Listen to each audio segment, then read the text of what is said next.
Welcome to episode 40 of Forest Focus. I'm your host, Paul Wade, with the Regional Public Affairs and Communications Office.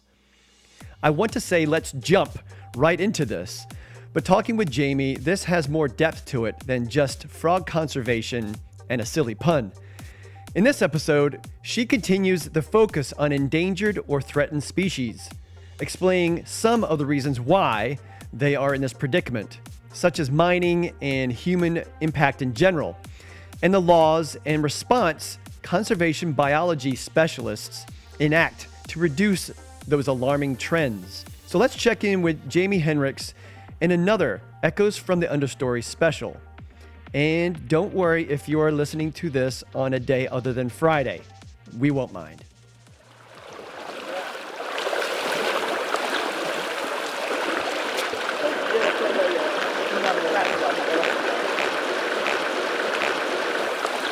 This is the anthem of Frog Fridays.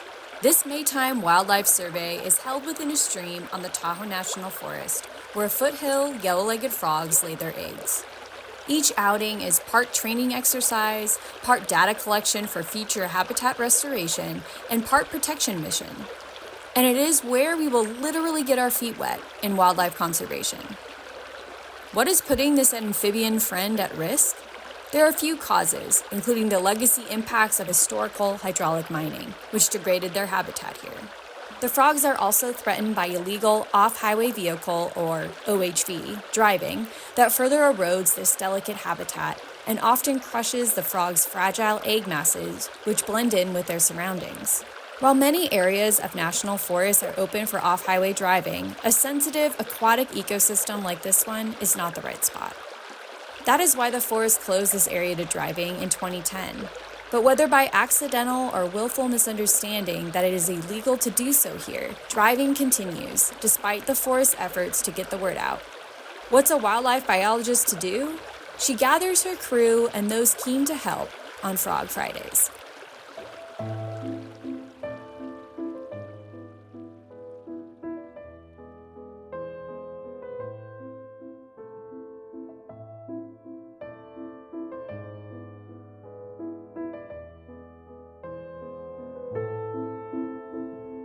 Welcome to episode 8 of Echoes from the Understory. This series is all about forest health, what it means, why it matters, and how it is secured. Audio gives us boots on the ground connections with our public lands, where we can immerse ourselves in the soundtrack of forest health. One indicator of forest health is biodiversity, which is the variety of organisms you can find in a forest. Each organism fulfills a role within the forest to keep it functioning. The level of biodiversity that is required for a forest to be healthy and functioning varies by forest type. Researchers and land managers monitor how activities in the forest affect native species so that the negative impacts can be minimized. Documenting the whereabouts of species in the forest, including those that live in water, helps them do this. In this episode, we will follow Lauren Hoyle, the assistant wildlife biologist on the Yuba River Ranger District of the Tahoe National Forest. She will take us into the stream to look for frogs and egg masses. She'll teach us about the foothill yellow-legged frog, demonstrate how she moves egg masses that are at risk of being run over, and discuss her vision for long-term restoration of this habitat. We meet Lauren with her wildlife crew outside the Forest Supervisor's office in Nevada City, California. Other specialists, including botanists, a forester, a hydrologist, and a fisheries biologist, are joining this Frog Friday as an opportunity for cross-training and to assist in the protection mission. Let's join the huddle, where Lauren's giving an overview of what we'll be doing today. So we're going to be seeing foothill yellow-legged frogs, which are a listed species in the state of California, and they're about to be a listed species federally. Before we continue, we need a quick detour into environmental law. When it comes to the federal listing of wildlife under the Endangered Species Act, populations of wildlife may be broken down into groups based on geographical, ecological, and behavioral factors. Due to these factors, some of these population groups may be in greater decline than others. The technical term for these groups is distinct population segments. Fast forward a few months from this Maytime visit to August 2023, and the U.S. Fish and Wildlife Service listed two distinct population segments of the foothill yellow-legged frog as endangered and 2 as threatened. The frogs we're meeting during this visit to the Tahoe National Forest are not part of those population groups that have been federally listed, but they are listed as threatened by the state of California under a state environmental law. It's a lot to take in, but the key takeaway is that throughout California, this frog is in decline, and so continued protection wherever it is found is needed, even if not mandated by law. But what are some of these things putting the frogs at risk? Where we're going today was highly impacted by hydraulic mining and off-highway vehicles, but this frog is hanging on thanks to active land management and moving egg masses. So it's good that they're getting protected, because over time they may not be doing very well in that reach. This is Dan Teeter, a fisheries biologist on the Tahoe National Forest, also known as Dan the Fishman Teeter. But back to the briefing. We do this every year. This will be our 4th year. The main goal of this is to find egg masses that are at risk and move them. So what we document is, where is the egg mass, and then is it going to be moved? If it's going to be moved, how far away are we moving it? Where are we moving it to? What is the reason that we're moving it? And now we're also going to be recording depth and velocity at the original egg mass sites. The reason for that is we're hoping to understand the system a little bit better for restoration. What do these frogs need? What are they adapted for in terms of what they're laying their eggs in? When we do plan restoration, we can know those parameters. These frogs have been pushed to the brink. They are laying their eggs in places that if you went to a healthier stream, you would not see. Lauren is referring to the shallow pools in this eroded stream, but also to the tire ruts from illegal driving that fill with water. The tire ruts are dangerous spots for egg masses because where one driver went before, another is likely to drive again. And the egg masses are not something that the uninitiated eye is likely to spot. Those ruts are some of the lowest points in the stream, and it actually attracts the frogs to breed. The first week that we were out there, we saw 2 egg masses just sitting in a rut on a Friday. By Monday, they were gone, and you could find tiny little remnants. We see the frogs sitting underneath their egg masses for multiple days following laying. So we're probably seeing increased adult mortality as well. Really big impacts. We'll encounter egg masses in harm's way and actions to protect them at our next stop, the stream.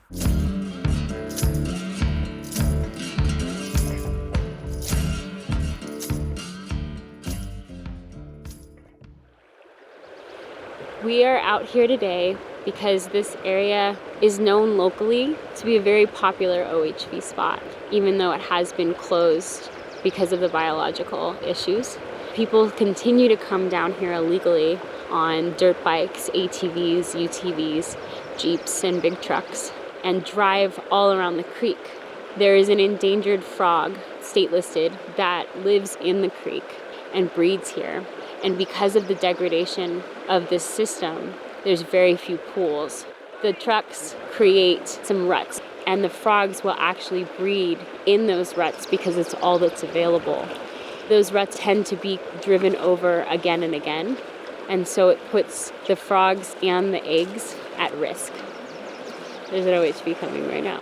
The driver did not come directly across our path, so Lauren did not get a chance to explain that driving is not permitted here. Again, many areas of the forest are great spots for this activity, just not here. This area is closed to driving because it is both home to a species at risk and because driving compounds the erosion from the legacy of historical hydraulic mining. We're in the nucleus of the gold rush. Millions and millions of dollars of gold were taken from this site right up here. We see higher densities of foothill yellow-legged frogs and rainbow trout in reaches that aren't impacted by dams or diversions, or legacy hydraulic mining like we see here today. Hydraulic mining was used extensively in the late 1800s during California's gold rush. It involved shooting jets of water at high pressure to dislodge rocks and sediment from hillsides in the hopes that they contained gold. This stream within the forest has continued to erode over the decades due to the legacy of this manner of mining. But we are not here to look for gold. We are looking for frogs and egg masses. There is a technique to looking for frogs and their egg masses, and both are well camouflaged in their environment. Catching a frog requires a patient, tactical approach. My net, I'm swinging back and forth on either bank and trying to flush any frogs that I didn't see with my eye because they're incredibly cryptic and they look like rocks. Its entire motto is "I am a rock." But Lauren has what the crew calls frog eye. Using her refined observation skills, she has spotted a frog. She trains her crew how to catch these well-camouflaged critters that are able to both leap and swim. So I'm going to put my net below my frog, and then I'm going to come from right here and catch my frog, okay? Now we get to meet this fine fellow up close. And the frog is held with pointer finger and thumb wrapped gently around its hip, the smallest part of the frog. The loose circular hold over the hips keeps the frog from using its legs to hop out of hand. He has a thin hip right here. Yeah, that's the smallest part of your frog, so that's where you hold your frog. And that way you don't crush it. Females are significantly larger than males. So this is a male frog, and you can tell because look at his fat thumb. And this kind of beefy arm. He's got a beefy arm. While we might expect more ribbits from this frog, frequency and meaning of vocalizations vary by the species. So we'll let out a release call that says, "Hey, let go of me." And it's something that males say to males that say, "Hey, I'm a male." Or a female will say to a male that says, "Hey, I've already bred." Perhaps sensing that the lesson in frog biology was complete, this frog politely requests to be released back into the water. Can you hear it? You want to release your frog downstream of where you plan on going. Now that we've been introduced to the frog themselves, we can turn our attention to the larger purpose of this mission, spotting and assessing the risks of egg masses. And we found some. What you'll notice is that all of these egg masses are directly in the sun. They need that heat to develop. It is difficult to describe how the egg masses look. Black blobs? But the texture of the egg masses is easier to pinpoint. As long as everybody doesn't have any sunscreen or bug spray on their hands, I'm going to have you guys touch an egg so you can feel the consistency of it. Eggs in different environments can be covered in algae and silt, and then you can barely see them. And so I always teach the crew to feel it and to understand the difference in that texture so that they can really understand if they're touching algae or eggs. Additionally, different species have different consistencies. These are going to feel a lot like Jell-O. Trainees in egg mass identification weigh in on the texture. Jell-O, like she said. They're so soft, or I guess smooth, very jello-y. It kind of feels like a really soft balloon. Oh. Huh. It's slimy. It's like Jell-O. Now that we've sighted and touched some egg masses, the next step is to decide if they are at risk and hence need to be moved to a safer part of the stream. This involves a mixture of reading the color and impressions of the stream bed, looking for evidence of past driving, and part of it involves adopting the perspective of a driver. To determine if an egg mass is going to be at high risk, we look at where is the egg mass, where are people driving, is it likely to be run over? For example, over there, where you saw the actual ruts and you can see that everyone is going right there because it's the only place in the channel that you can cross, 100% I don't even have to think about it removing those eggs. Before Lauren moves the eggs, she looks for a secure spot for their relocation. I'm looking for an area that's going to be safe for the eggs, something that has no flow, and a similar depth to what they're at, and some sunshine.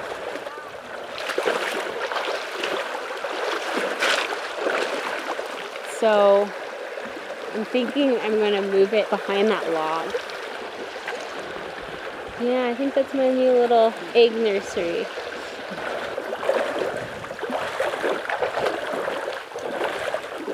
So we're going to move these eggs, and we have picked out our new spot. It's behind the log up there. You want to get some water in your bin.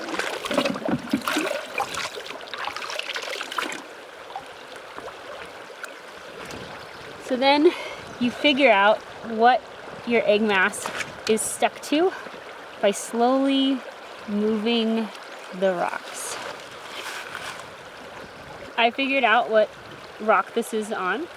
So I'm going to lift it out of the water while supporting the egg mass and put it back into the water in the bin.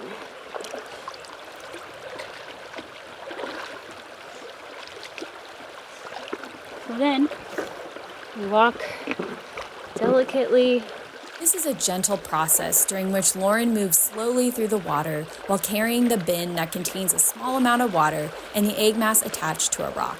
She is careful not to jostle the eggs and sometimes floats the bin on the surface of the stream to better accomplish that objective until she gets to the new location, which is about 20 feet away. I am going to lift the rock and the egg, and I'm going to put it back in the water, and then I'm going to place it.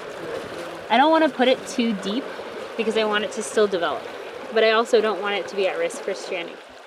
I look and see how it looks like it's being influenced by the flow. If the flow is too swift at the new location, there is a danger that the egg masses might come apart. But Lauren has a solution for that risk factor. She builds a frog fortress, or as she puts it, rock corral. This attentive selection and arrangement of rocks to build this small shelter to hold the egg mass and protect it from the stronger flows of the stream is calming. The gentle movement of hands and the therapeutic slow motion of stones has a transfixing effect on us observers. There is a lot of thought and documentation that goes into decisions to move egg masses for this species at risk. Field notes include the number of egg masses moved and how far they had to be moved from their original location. It is important to note that the egg masses are only moved by experts with a permit to do so, like Lauren. It is a permit that is issued to me from the California Department of Fish and Wildlife that allows me to move these eggs for the benefit of the species.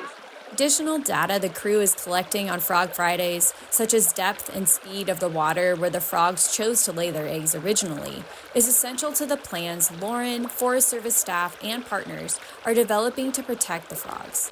This includes continued efforts to mitigate the illegal driving that takes place here by putting up signs and moving boulders to block entry points to the stream. But Lauren is also starting plans for a larger, multi-year project to restore the stream system. Example aspects include dropping a lot of trees, restoring woody debris, things like that would be hard to drive around, and planting native plants. Lauren shares a bit more about the restoration vision as we walk towards the final survey location for the day.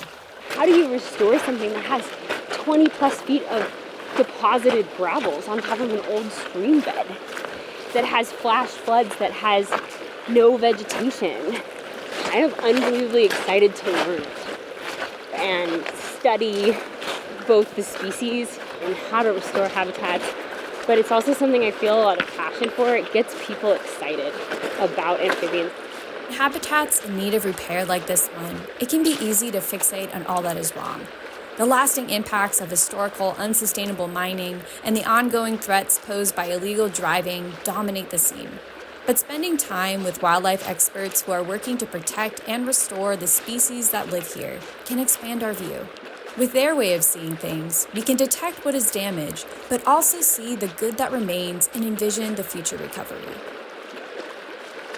Here at our last survey location, within a deep pool near some fast-moving water, Lauren and her crew lead, Anna, help us take hold of this perspective as they answer our question: what words come to mind when you look at this habitat?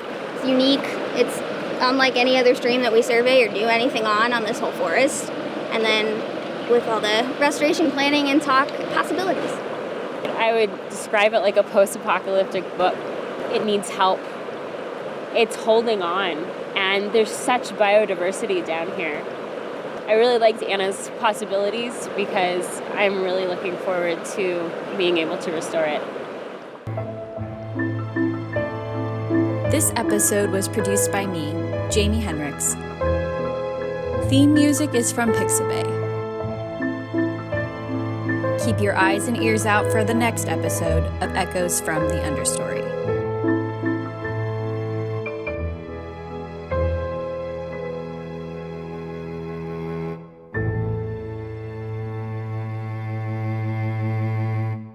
Another gentle reminder to off-road enthusiasts to understand the reasoning certain areas are closed and to adhere to posted signs. Also another great reminder to find those local OHV clubs we partner with.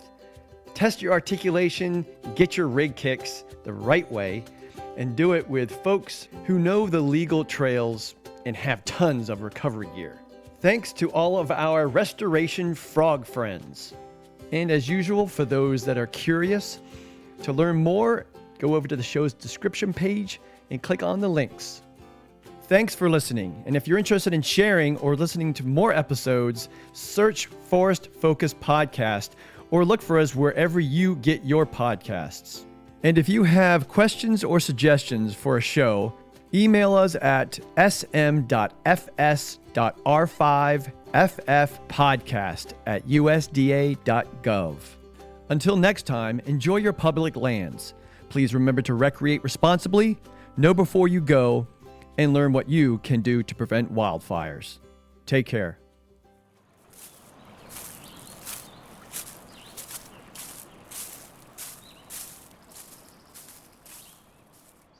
This podcast is sponsored by the U.S. Department of Agriculture, Forest Service, and the USDA is an equal opportunity provider, employer, and lender.